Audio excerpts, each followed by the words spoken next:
My slips, my falls, my trials and tribulations, my heart, my balls, my somebody stop me, somebody come and get me. Little did I know that the Lord was riding with me. The dark, the light, my heart, the fight, the wrong, the right is gone.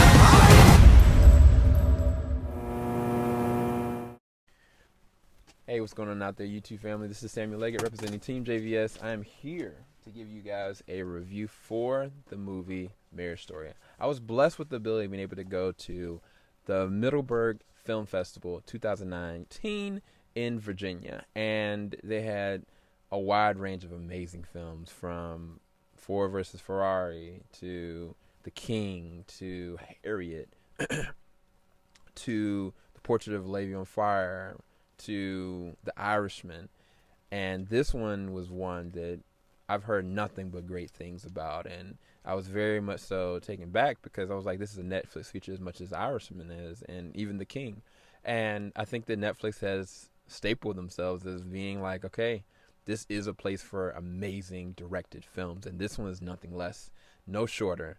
I'm talking about Marriage Story. Marriage Story is one of the most emotionally gravitating films I think I've seen all year, honestly, because if you are in a marriage or have gone through marriage or gone through moments of like in a relationship with somebody that you want to marry, these things that happen in this film are going to mess with you. They're going to make you question certain aspects of your relationship, moments that happen to you, how things could easily switch and change from a dime, and how appreciative you are of your loved one, ultimately.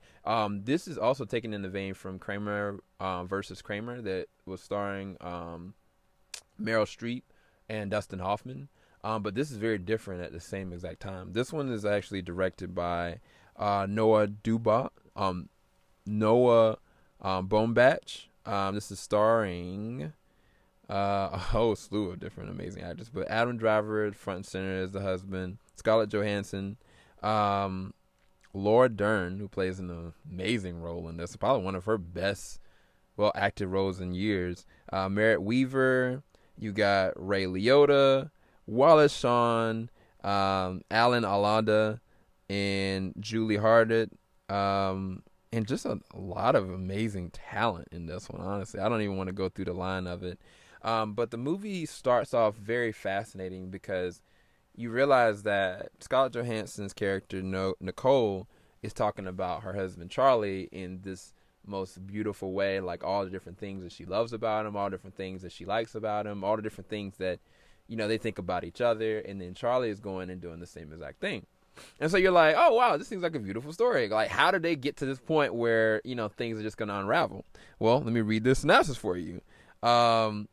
Noah Baumbach's incisive and compassionate look at marriage breaking up and a family staying together.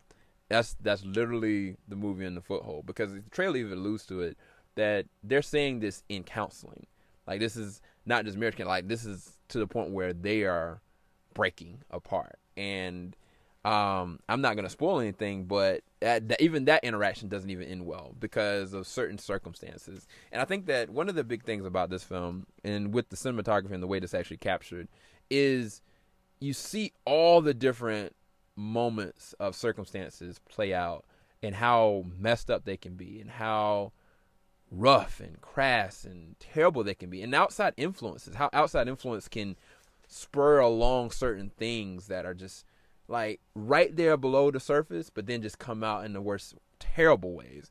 And I think their process through breaking up, divorce, and just everything that kind of happens, I think is filmed very viscerally and like immersive. Like, it puts you in their actual shoes. And I think that one of the other big things is that the different circumstances of divorce and like how grueling and messed up it is. It'll either, one, if you're married, you're not going to want to go through something like that.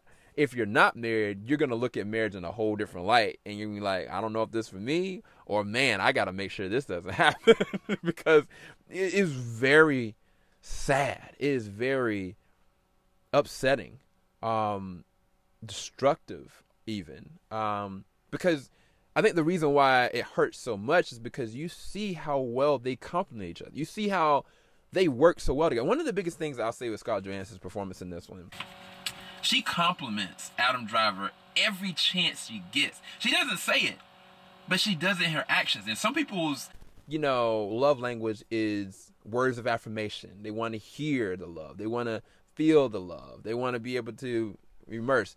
Scarlett Johansson is the opposite of that. She shows love. She does things.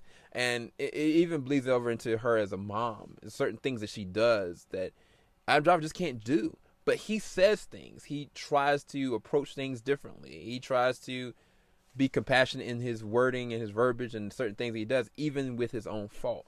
And I think Adam Driver plays that very perfectly because he is fault. He does have different things that he doesn't realize that he's doing. Certain things that he's saying that he doesn't realize is hurting.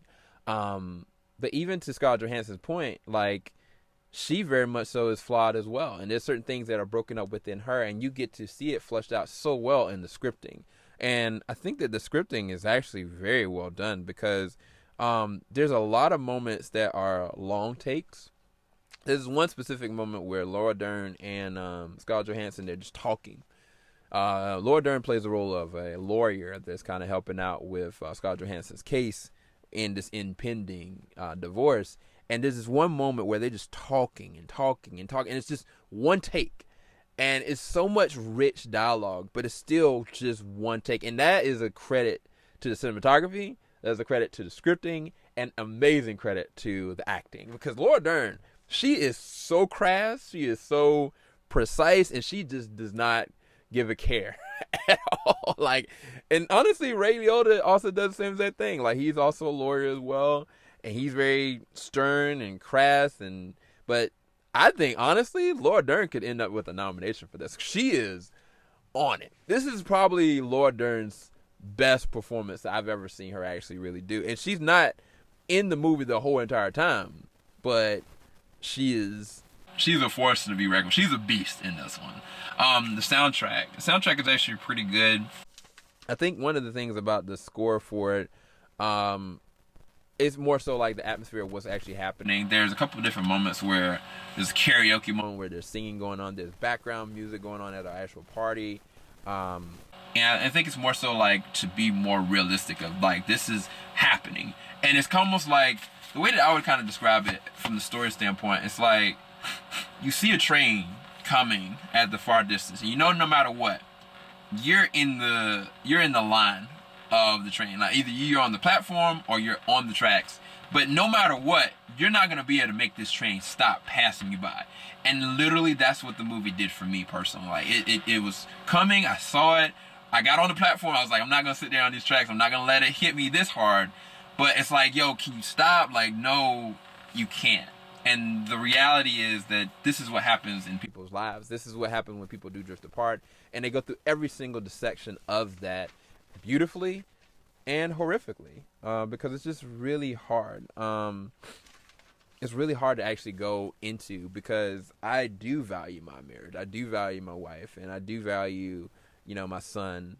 And it's kind of like this. I mean, the son was like, I think 8 years old in this one, and the son, I think he actually did a really good job with his acting too, because I was very flustered by the son. Like, I was like, yo, why are you acting out? Like, why are you doing this? And it's like, if you take it from his perspective, like, either one, his mom's not there, his dad's not there. They're not together. It's not fusing. It's not them working it out. And if anybody knows kids, like, sometimes kids just favor one of the parents over the other at a given moment, not even like long term.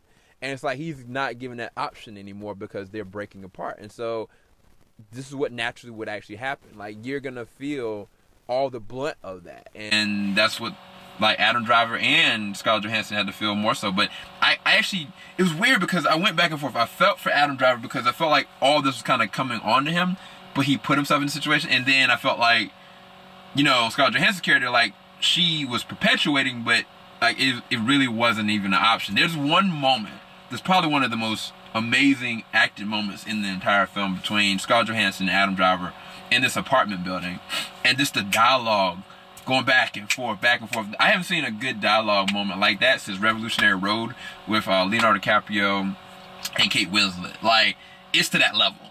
And, I mean, it doesn't go that far, but the dialogue and the verbiage and the wording, like, it felt like a real altercation in a moment. And I think that this film is a lot.